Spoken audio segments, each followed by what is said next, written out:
Gimana? Lu awas aja ya, kalau sampai Mas Rizal kenapa-napa. Sampai gue ketemu sama lo, gue gampar lo abis-abisan. Gue gampar lo abis-abisan.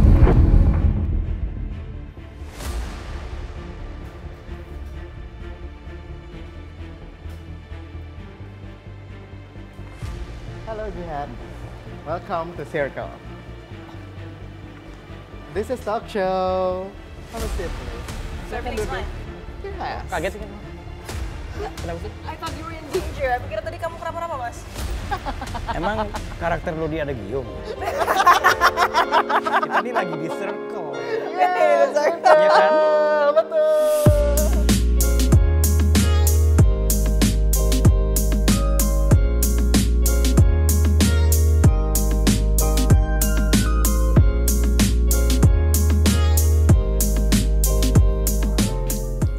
Halo Circle Asumsi, balik lagi barengan gue Ray Ihwana dan kali ini suasananya nggak di studio nih guys. Kita ada di Semanggi Lounge and Bar Art Hotel Suites Mangkuluhur, Jakarta. Keren banget ya kan lokasinya. Thank you Art Hotel udah disediain tempat buat syuting hari ini. Nah, sekarang kita hari ini bakalan kedatangan dua tamu istimewa. Yaitu satu sineas hebat, Rizal Mantovani yang datang gak sendirian hari ini sama cast. Dia itu dulunya jebolan putri kecantikan, putri Indonesia, Jihan Elmira. Apa kabar Mas Jihan? Baik, thank you. Gue How are you? takut banget ngobrol sama Mas Rizal sama Jihan tuh yang image udah brand beauty behavior gitu. Thank you ya, Happy New Year. Sama-sama. Semakin Happy New sukses di Year tahun juga. ini. Nah, sebelum kita ngomongin soal, kalian di sini mau ngomongin soal film baru kalian, ada Gium, ya kan? Yes. Tapi sebelum itu kita tahan dulu, kita akan ngobrolin itu nanti karena kita mau ngobrolin soal personal diri masing-masing dulu. Siap-siap ya, gak susah-susah kok Mas pertanyaannya. Kita mulai dari Mas Rizal dulu nih Mas. Mas, sebelumnya kan kita tahu Mas Rizal itu adalah seorang sineas sutradara yang starting point-nya itu dari video klip dan agency gitu kan. Sekarang lo menjadi seorang sineas yang ya diperhitungkan banget lah ya dengan udah bikin berbagai genre juga, nggak hanya horor walaupun startingnya dikenalnya horor tapi sekarang udah banyak. Nah kalau lo sendiri merefleksikan perjalanan karir lo sebagai sineas itu sekarang seperti apa sih? Perjalanan yang bisa dibilang tidak terplan sebenarnya sih. Karena sebenarnya dari waktu kuliah tuh kuliahnya arsitek. Benar. Dan akhirnya lulusnya juga lulusan arsitek sebenarnya, Trisakti gitu. Cuman memang dari dulu tuh seneng dengan cerita, dengan storytelling. Suka baca komik ya dan suka nonton film juga segala macam gitu.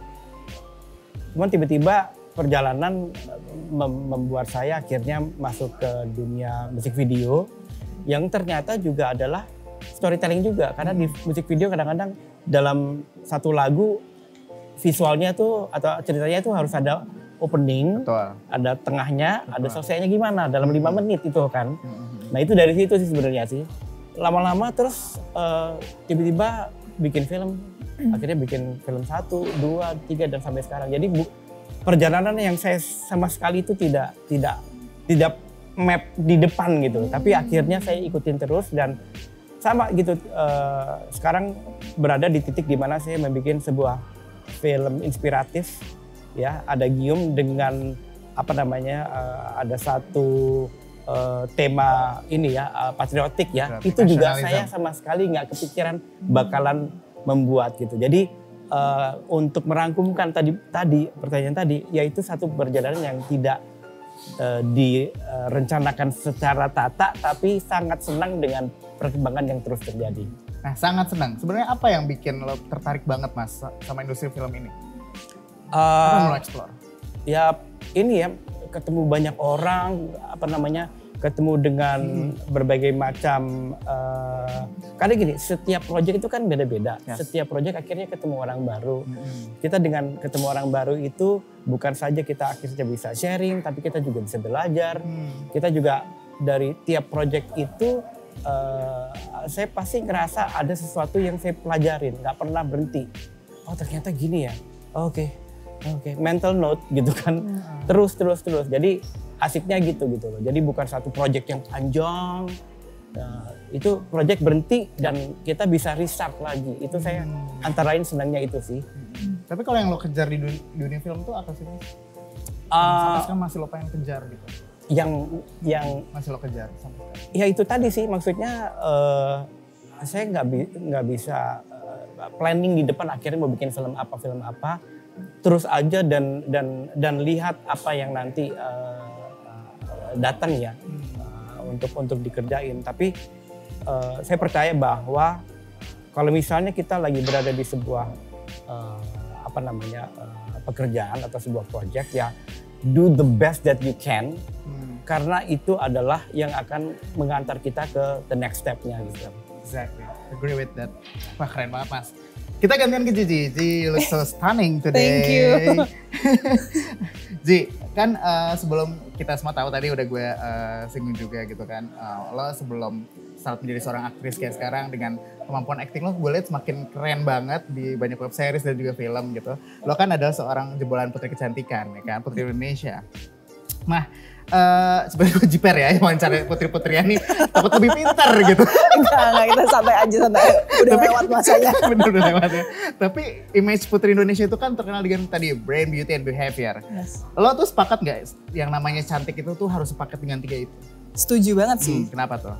Kenapa? Karena kalau menurut aku mereka saling mengisi ya. Jadi nggak bisa yang, kalau buat aku sih lebih ke jangan sampai cantik tapi. Jadi aku tuh selalu terganggu dengan orang kayak yang selalu ngomong misalnya nih kerja di luar 3B ya atau kayak brain, beauty, behavior. Pasti kayak aku tuh suka sebenarnya kerja di sini tapi dengan segala tapi itu kayak aduh apa sih yang bikin gak ada tapinya gitu. Jadi mungkin kenapa aku bisa masukkan atau berkesinambungan dengan adanya 3B ini, cantik itu nggak hanya wajah aja. Coba kalau misalnya wajah, hati, otak, pikiran semua itu cantik pasti akan lebih baik lagi gitu ya. Jadi itu menghindari tapinya itu sih. Dan setidaknya kalau memang dari bagian fisik nggak terlalu sempurna atau kayak selera kan masing-masing ya gitu ya. Dan tapi kalau hati yang baik itu bisa mungkin pasti orang akan menerima. Kalau misalnya baik, pure, sincere itu pasti akan diterima aja sama masyarakat, sama siapapun deh gitu. Apalagi kalau misalnya otak yang sehat, otak yang cerdas itu pasti akan bisa diterima juga sama orang siapapun gitu sih kalau aku. Betul. Nah terus tapi kalau ditanya motif lo itu untuk ikut kontes kecantikan gitu sebenarnya bawa misi apa sih buat perempuan Indonesia? Berat ya pertanyaan. Coba aku ingat-ingat. Giliran Mas Rizal perfilman, giliran gue misi. Coba aku ingat-ingat jawaban aku dulu apa biar konsisten. Enggak. Pasti kalau misalnya untuk jawaban itu kan kita dengan perubahan generasi pun atau hari per hari aja pasti ada perubahan gitu ya. Kemarin aku ngapain, besok gini atau kayak aku bikin kesalahan kemarin jadi aku harus merubah dalam sisi apa ini itu. Jadi pasti ada perubahan. Cuman kalau untuk aku mungkin jawaban aku dulu sama sekarang mungkin ada sedikit perbedaan, tapi kalau sekarang misalnya aku ditaruh di sisi atau di tempat seperti dulu, aku akan kayak tadi udah sempat cerita, aku pengen bisa menunjang bagian sosial gitu ya, bagian sosial di mana aku ingin segala hal itu dipukul rata, ingin rakyat itu merasakan hal-hal yang sama, mau di atas mau di bawah mau kelas, kalau bisa tuh kayak nggak ada kelas-kelasan gitu, aku pengennya gitu ya, cuman memang itu kan bukan hal yang mudah.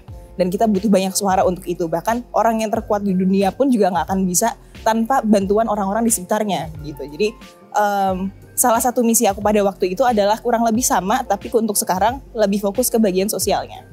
Tapi siapa sosok perempuan yang paling menginspirasi lo? Sebenarnya banyak ya, karena aku tipe orang yang selalu mengambil sisi baik dari segala hal gitu. Jadi kayak misalnya dari Presiden Indonesia wanita pertama gitu. Baik atau keunggulan itu apa sih aku ambil, tokoh ini baiknya apa sih aku ambil. Jadi sebisa mungkin segala sisi baik dari seseorang itu atau keunggulan, kecerdasan segala macam aku satukan supaya bisa menjadi power atau trigger untuk aku sekiranya jadi panutan gitu sih. Jadi ya sebenarnya banyak sih, banyak. Tapi secara spesifik? Kalau misalnya aku bisa secara gamblang aja ya, dari dulu yang aku selalu look up to Oprah Winfrey sih. Oprah. Benar. Sangat inspirasional banget ya. Yes. Betul. Oke, Mas Rizal nih. Mas, lo kan dikenal sebagai pelopor film horor. Udah ketua era-era 2000-an gitu. Dengan Jelangkung, Kuntilanak gitu kan. Dan bisa dibilang waktu itu momen kebangkitan banyaknya film horor, akhirnya banyak yang latah ya dalam tanda kutip untuk bikin film mirip-mirip kayak gitu loh nuansanya. Lo merasa gitu gak? Wah. Jadi trendsetter. Maksudnya ngerasa apa? Menjadi trendsetter film horor di Indonesia. Enggak. Karena menurut gua film drama, horor, action, sama komedi adalah 4 genre yang akan terus berada di industri film kita. Kapanpun itu. Dia akan muter-muter aja. Siapa yang duluan nih? Oh, ini sekarang lagi horor. Oke, nanti akan drama akan menjadi yang tiba-tiba yang dicari orang. Abis itu nanti action, terus komedi, dan kadang-kadang dua-duanya atau tiga-tiganya. Jadi 4 genre itu saya rasa adalah 4 genre yang akan terus berada di industri film nasional maupun internasional. Jadi saya nggak akan pernah merasa bahwa saya yang memulai genre itu gitu loh. Karena itu akan ada terus. Jadi enggak sih gitu. Tapi kalau maksudnya memang pada saat Jelangkung itu keluar, pada saat itu kalau nggak salah kaget juga sih tiba-tiba banyak yang responsnya bagus gitu. Senang juga sih akhirnya mulai banyak yang keluar karena kan berarti kan industri kan nggak bisa ditopang oleh, harus ditopang oleh semuanya kan, baru itu jadi. Tapi lo nggak mau terlalu dikenal jadi seorang sineas film horor katanya. Kenapa? Karena nggak ngerasa. Nggak ngerasa. Tapi tidak menyalahkan kalau ada orang yang bilang, oh ini sutradara horor ya. Saya juga nggak bisa ini karena memang tadi gitu dimulai dengan Jelangkung, terus ada trilogi Kuntilanak, jadi nggak kaget kalau ada yang bilang kayak gitu. Tapi saya tidak merasa sutradara horor. Saya merasa sutradara yang senang membuat sebuah cerita yang menarik, apapun itu di depan saya. Apakah itu horor, apakah itu drama, apakah itu drama inspiratif seperti yang kita bikin ini. Jadi itu sih, itu dari saya. Betul, nah tadi kan ya, di luar horor ini ada Geom yang akan segera rilis. Ada juga dulu film 5 cm, ya kan? Terus juga yang gue ngerasa ini Rizal Mantovani gila banget, bikin film Supernova. Sate Petir dan Bintang Jatuh, yang itu adalah adaptasi dari novelnya Mbak Dewi Lestari gitu kan. Yang mana itu lo bikin jadi science fiction, waktu itu yang nulis skripnya Mas Doni ya, gitu kan. Nah pertanyaan gue adalah apa yang buat lo yakin gas bikin film bergenre sci-fi dengan membawa nama Supernova sebesar itu untuk disajikan ke audiens gitu? Sebenarnya berawal dari Pak Sunil ya, Pak Sunil Soraya itu pada satu hari telepon saya, datang ke kantor deh, ini ada sesuatu nih gitu. Dan akhirnya dia bilang ini ada proyek Supernova, tahu? Ya tahu lah. Di Lestari kan gitu. Iya. Cuman ini tricky banget loh gitu. Yes. Ini kita juga harus banyak riset dan segala macam gitu. Ya tentu dengan dukungan dari Pak Sunil ya akhirnya kita bisa bikin film Supernova. Walaupun saya bilang bahwa bagaimanapun kalau kita ngomong adaptasi, itu kan adaptasi dari sebuah buku. Itu pasti ada kata-kata tadi adaptasi, nggak bisa prototipe lah. Yes. Ini ibaratnya kalau saya lihat sih ya ada bukunya, tapi ada juga dimensi lain dari buku itu yang berupa film. Yes. Mungkin nanti ada dimensi lain dari buku itu yang berupa mungkin animasi. Betul. Atau apalagi yang berupa film yang lain gitu. Jadi itu sih kata kuncinya mungkin adaptasi. Tapi plan untuk ada sequel dari Supernova belum ada ya? Sampai sekarang sih enggak. Belum ada. Oke. Cuman kalau yang namanya sineas atau kreator itu kan biasanya ada yang karya yang menurut gue paling favorit, ada yang menurut gue kayaknya ini masih kurang. Kalau dari seorang Rizal Mantovani apa sih karya yang paling bagus yang udah dibikin sampai sekarang? Kayaknya ada Gium. Kalau yang film paling yang gak lo suka tapi kayaknya ada Gium. Ada Gium? Yes. Yang paling bagus? Yang kayaknya saya paling sangat is very up there untuk saya sebagai sutradara ya, menyutradari film ini sendiri, tapi juga tadi ya maksudnya kayaknya semuanya tuh masuk ke sebuah kayaknya universe itu kayak apa ya, mendukung untuk ini menjadi apa yang menjadi bentuk akhir dari film ini. Mungkin itu yang saya bisa. Jangan spoiler ya. Karena itu kan nggak spoiler kan gitu loh. Tahan tapi spoiler. Tapi ternyata gitu ada satu problem di tiba-tiba terjadi pemecahannya sampai akhirnya menjadi film ini. Dan untuk saya hasil dari karena film ini tentu penuh dengan problem maksudnya karena di skrip, di lapangan, di segala macam gitu. Tapi kan saya dan tentu semuanya gitu ya film adalah sebuah kerja kolaboratif. Itu coba memecahkannya dan akhirnya pemecahan itu membuat akhir daripada bentuk film ini menjadi menurut saya sangat memuaskan. Tuh, jadi nggak sabar pengen tahu nonton lebih lengkapnya. Nah, sebelum kita detail ngomongin Ada Game, gue mau nanya di luar Ada Game lagi sama Jihan. Han, kan banyak yang bilang kalau stigma jebolan dari Putri Kecantikan itu biasanya ujung-ujungnya jadi artis. Lo sepakat nggak sama itu? Sebetulnya kalau dilihat dari track record ataupun apa ya yang bisa kita lihat lah sekarang gitu, memang rata-rata kita itu masuk ke dunia entertainment. Ujung-ujungnya kan balik lagi show business. Betul. Balik lagi kecantikan. Apa sih yang dibutuhin di TV? Kecantikan. Apa sih yang kita butuhin untuk bisa masuk ke entertainment industry? Batu loncatan. Misalnya begitu. Cuman memang ketika kita masuk Putri Indonesia lebih banyak hal-hal yang diuji dari diri kita gitu. Misalnya memang kalau emang kamu mau masuk ke dunia entertainment, do you have all these things that you need? Misalnya bisa bicara nggak? Do you have the looks apa enggak? Do you have the skill apa enggak? Punya passionnya apa enggak? Itu kan diuji semua nih dari karantina, dari kesiapan kita sehari-hari itu kan juga melelahkan ya. Apalagi misalnya aku rasa adalah untungnya aku udah pernah syuting dulu sebelumnya ya. Jadi ketika menjalani hari-hari karantina itu yang pagi ketemu pagi nggak tidur itu ya udah biasa aja. Sedangkan beberapa orang yang aku lihat masih ngeluh.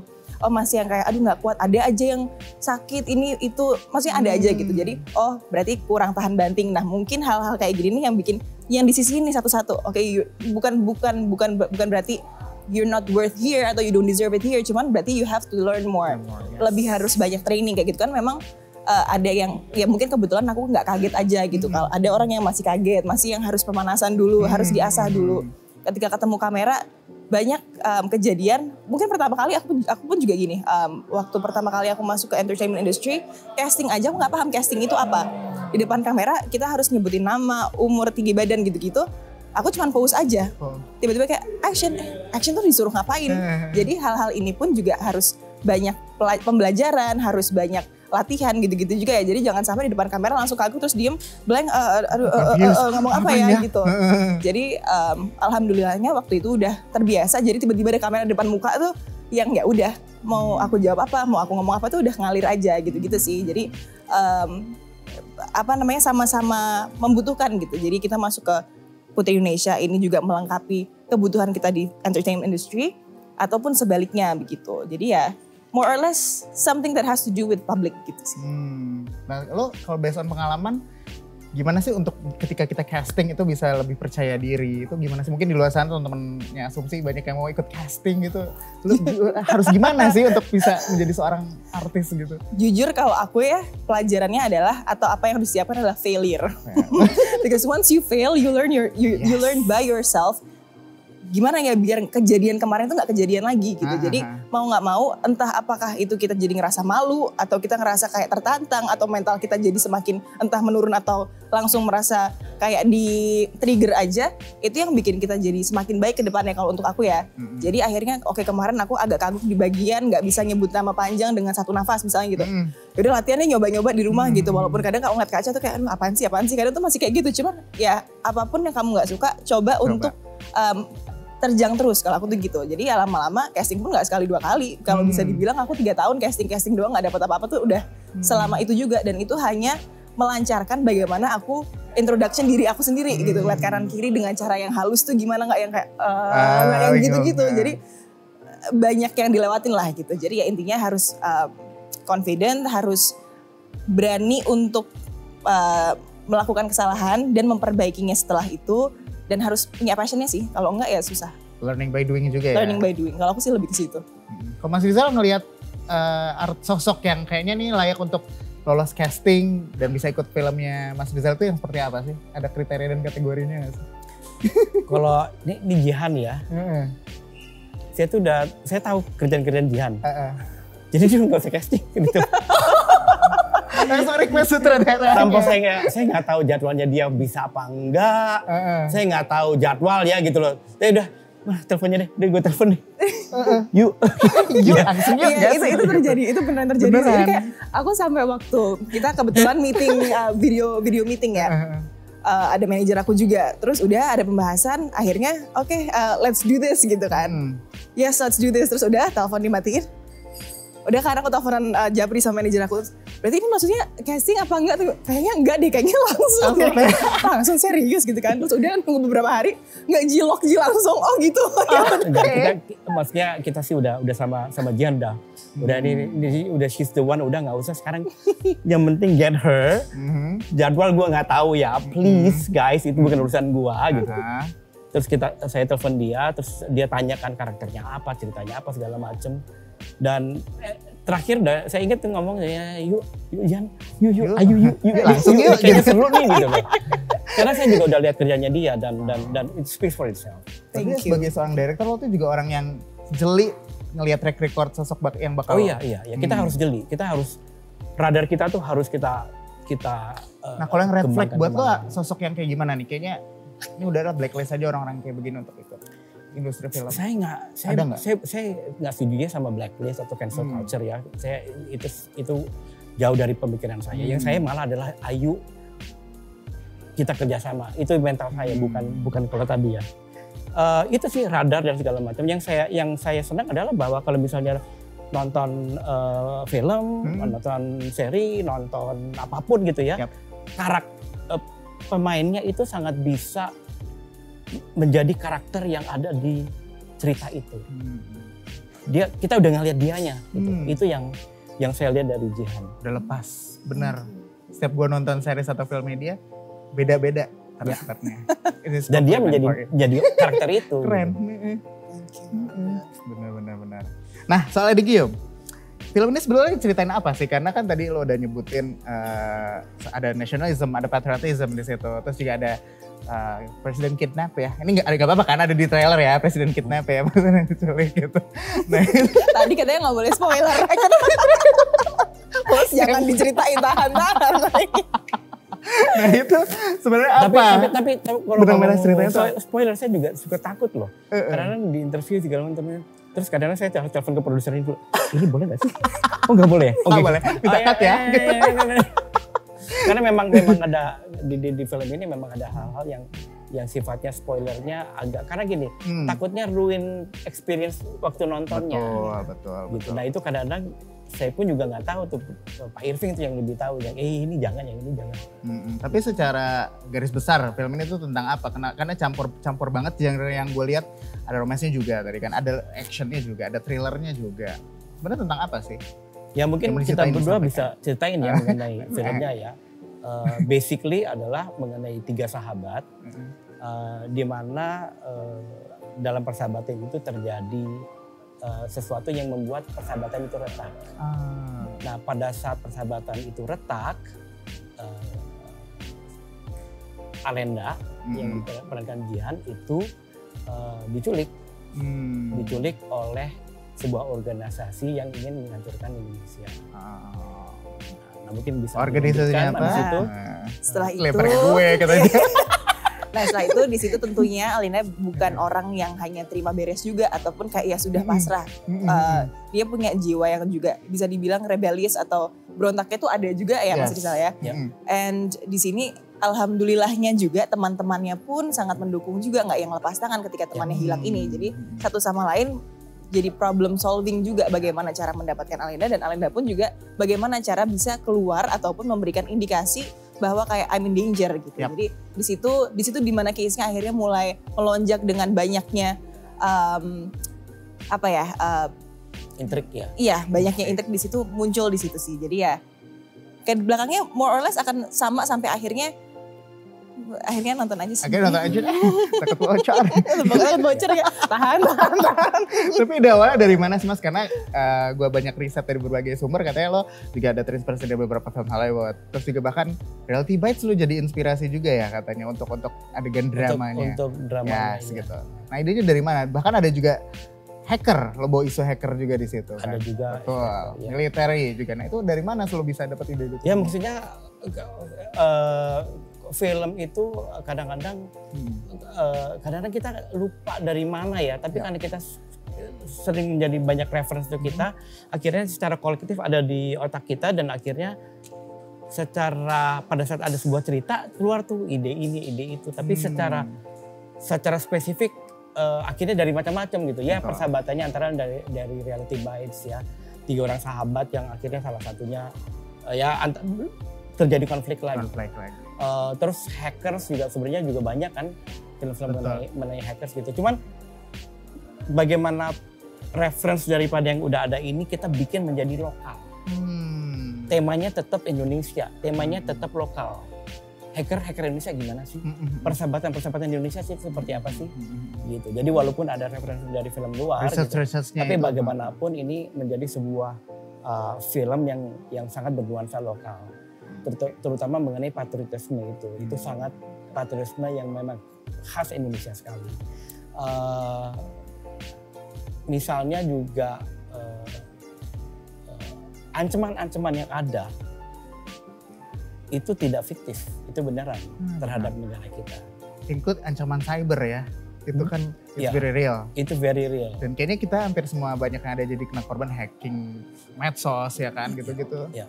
Dan serunya adalah pada saat kita sudah selesai syuting, Isu Biorka. 2-3 minggu kemudian Isu Biorka itu muncul. Isu Biorka, itu gitu ya. yang kita yang juga lihat-lihatan dan Kok pas ya? Gue seperti membangunkan Is this a coincidence? realita. jadi kita udah syuting loh tuh. Udah selesai. Udah selesai. syuting. Bahkan ternyata Terus kemudian ada itu yang kita juga yang wow ini kok ada Alenda beneran ya. Nah, sebelum kita ke pertanyaan selanjutnya, kita games dulu nih buat santai. Jadi tadi ngomongin soal ancaman cyber ya, karena di sini ada beberapa pertanyaan seputar cyber yang mungkin relate sama kehidupannya Mas Rizal dan Jihan. Nanti pilih salah satu, nanti ini akan menjadi ada pertanyaan yang akan gue bacain. Ini berhubungan dengan cyber. Cyber online gitu. Oke. Mas Rizal mau pilih duluan? Aku dulu. Boleh. Ups, susah. Oke, ini boleh dibuka? Boleh. Oh, boleh. Nah, online hobby. Aku yang baca? Oke, boleh. Oke, Jihan pilih online hobby. Coba sebutin apa hobi online terkini kamu sekarang? Jujur ya, ini baru kemarin aku sempat bahas juga sampai akhirnya dari online hobby jadi terbawa ke reality. Jadi di salah satu platform sosial media kan udah mulai banyak ada short videos, reels gitu-gitu ya. Aku nggak tahu gimana caranya tiba-tiba suka muncul video-video kalau awalnya itu masih yang kecantikan gitu-gitu kan. Lama-lama udah mulai ke adventure. Masuklah ke balapan, masuklah ke motocross. Bener-bener 2 hari berturut-turut bisa kayak nonton motocross, itu aduh seneng banget ya gitu. Sampai akhirnya hampir terrealisasi karena seharusnya last weekend itu mau latihan motocross. Jadi tapi karena memang ada halangan akhirnya bisa reschedule lagi ke depannya. Cuman awal mula online hobby yang aku bisa bilang sangat intens tuh hal-hal seperti menonton video-video pendek kayak gitu-gitu yang akhirnya jadi sesuatu yang membangunkan rasa semangat untuk melakukan itu beneran gitu. Itu sih. Kebawa jadi kedalaman ya. Betul. Tapi selama itu positif, let's go let's just ya do it, kan. ya. Let's do it. Mas Rizal, pilih salah satu Mas. Nah, wah pas cocok gitu tuh pertanyaannya buat Mas Rizal. Fake news.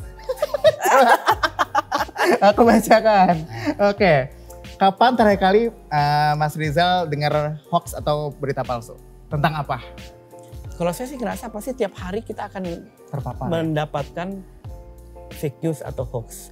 Cuman masalahnya kita tahu nggak itu fake news atau hoax. Kalau saya sih akhirnya saya akan menganggap semuanya itu fake. Kecuali itu berada dari sumber yang saya bisa percaya. Jadi saya treatmentnya itu. Semua berita itu untuk saya fake sampai saya tahu oh sumbernya ini. Nah ini benar berarti. Gitu. Jadi kalau misalnya kapan kayaknya pagi-pagi juga baca sumbernya nggak jelas, oh ini fake nih. Atau enggak saya treatmentnya fake. Jadi maksudnya gini, saya nggak nganggap itu sebagai sebuah kebenaran. Bisa aja itu benar, tapi nggak kalau karena dia sumbernya nggak jelas, saya nggak nganggap itu benar. Jadi saya nggak tahu ini benar apa nggak, saya nggak tahu. Jadi walaupun mungkin bukan saya nganggap itu fake, tapi saya nggak tahu ini benar tidaknya. Sampai ada satu sumber yang kredibel, ini benar baru. Ini yang saya ikutin. Bijak, bagus. Untuk pilihan seorang Mas Rizal. Tadi selesai pertanyaannya. Oke, balik lagi ke Ada Gium. Ji, lo kan ini kan film action. Katanya ini adalah salah satu pencapaian terbesar lo di dunia acting karena lo pengen banget dan film action. Sebenarnya di Ada Game ini ada berapa persen sih porsi lo main laganya, adegan laganya? Sebenarnya ini di-spill boleh kali ya, Mas? Boleh, boleh ya? Boleh, izin dulu ya. Izin Boleh dulu. takut dulu ya. Kayaknya oke banget Oke loh. ya. Oke. Oke, jadi actionnya itu sebetulnya bukan tertuju di Alendanya. Jadi Alenda ini justru malah berbanding terbalik dari Jihan aslinya, yang Jihan yang sebenarnya punya skill untuk bela diri, bahkan kayak aku kira pun ini aku bakal fight nih gitu. Ternyata tidak.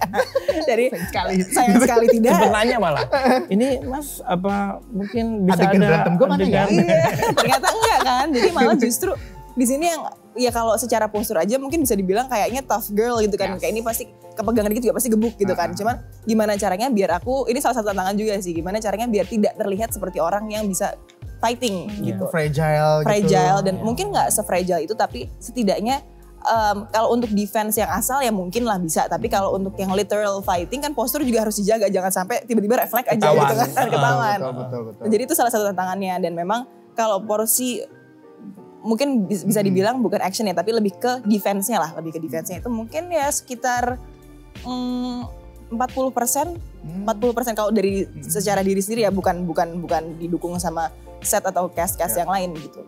Cuman ya kalau dari aku sih nggak terlalu banyak sebenarnya, dan lebih banyak defense-nya. Dan diem gitu, karena power dia bukan di badan tapi di brain. Di sini. Di brain and behavior ya Mas, balik lagi. Yes. Tapi ini berapa lama sih Mas proses produksinya sampai akhirnya final? Kita syuting 1 bulanan lebih ya. Satu bulan lebih ya. Prosesnya sendiri pun sekitar setengah tahun sih. Idenya kalau ngomong balik lagi, idenya muncul udah sekitar 8-9 bulan yang lalu. Tapi pada saat kita mulai benar-benar produksi itu sekitar ya 6-7 bulan yang lalu, terus sampai ini. Tapi itu sampai syuting ya. Kalau tambah post production, nambah lagi tuh. Tambah lagi. Oh lumayan lama kita ya. selesai syuting bulan apa ya? Diskusi dulu. Lupa. udah lupa.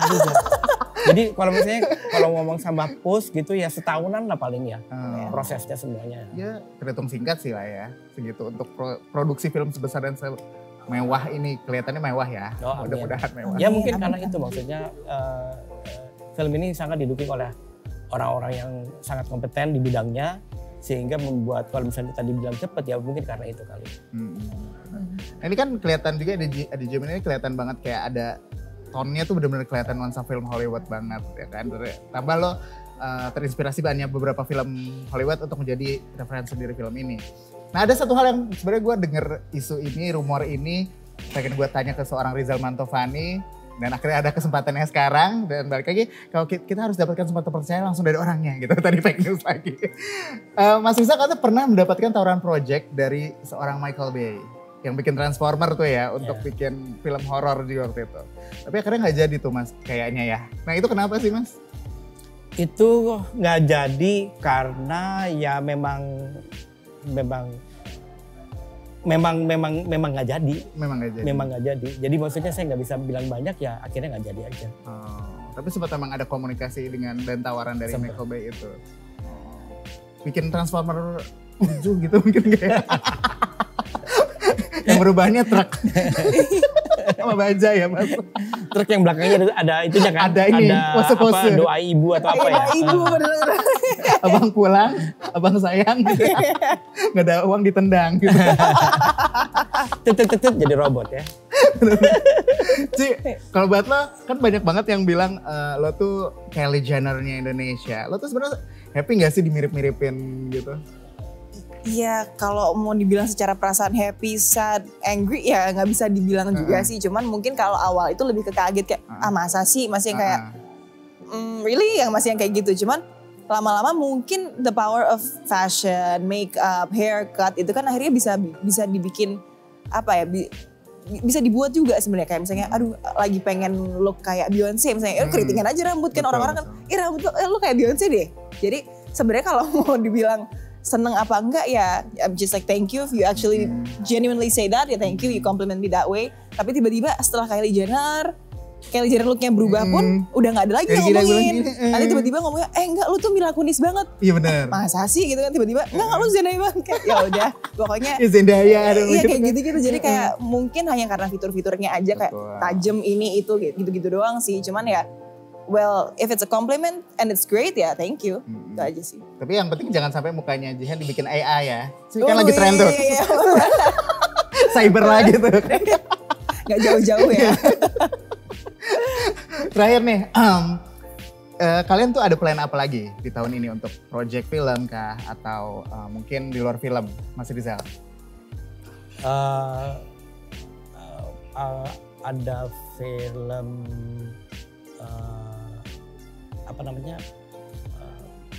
mau coba ini sendiri sih, mau coba produksi sendiri tahun ini di akhir tahun tapi nanti. PH sendiri atau PH tetap? sendiri. Oh, wow, keren. Ajak-ajak ya Mas gitu. Tetap jualan. Kalau Jihan apa Ji? Kalau aku sih pastinya juga karena kemarin aku bisa bilang it's a recovery ya dari waktu masa pandemi kan menjabat Putri Indonesia ya. Jadi sudah lama juga, sudah cukup lama lah aku merasa jauh dari entertainment business ataupun perfilman, televisi. Jadi sebisa mungkin aku pengen improve dulu di sisi bagian sini supaya ya I feel like this is my redemption time aja gitu. Jadi in this year sebisa mungkin perbanyak karya. Tapi lo gak ada tertarik mau main film superhero gak sih? Kalau ada tawarannya ya gas ya. Ya? Mas bikin film superhero Mas gitu.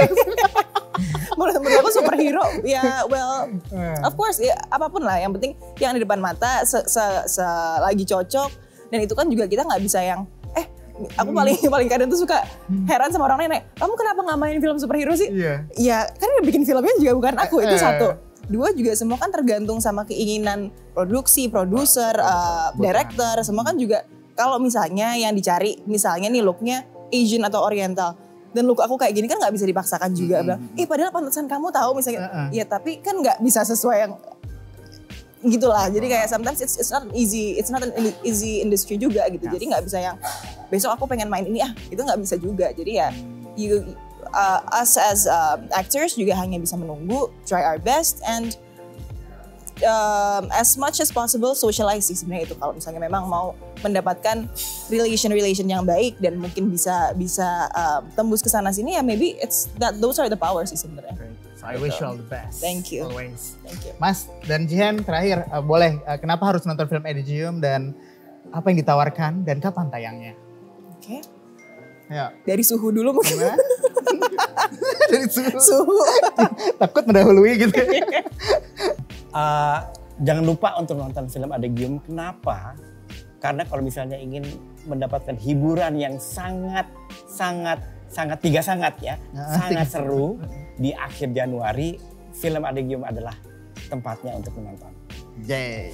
Dan untuk mendekatkan diri dengan negara kita yang kita cintai, dengan rakyat dan juga moral story yang bisa kita share untuk orang-orang yang mungkin sekarang sedang growing up gitu ya, supaya mereka bisa lebih dekat dengan negara kita dan prinsipal-prinsipal yang ada di negara kita. Jangan lupa untuk nonton film Edigium pada tanggal 26 Januari 2023. Yeay, tadi gue kira mendekatkan diri kepada Tuhan. Kok menjadi religi ya? Religi. Nggak, lebih penting negara dulu abis itu. Masih saja, thank you banget. Udah ngobrol seru banget hari ini. Thank you so much. Asumsi, thank you udah ikutin obrolan gue hari ini sama Mas Rizal Mantovani dan Jihan Elmira. Kita ketemu lagi dengan siapa lagi ya bintang tamu yang bakalan hadir di Circle. Jangan kemana-mana, saksikan terus Circle. Hanya di channel Asumsi. Circle Asumsi gini. Circle.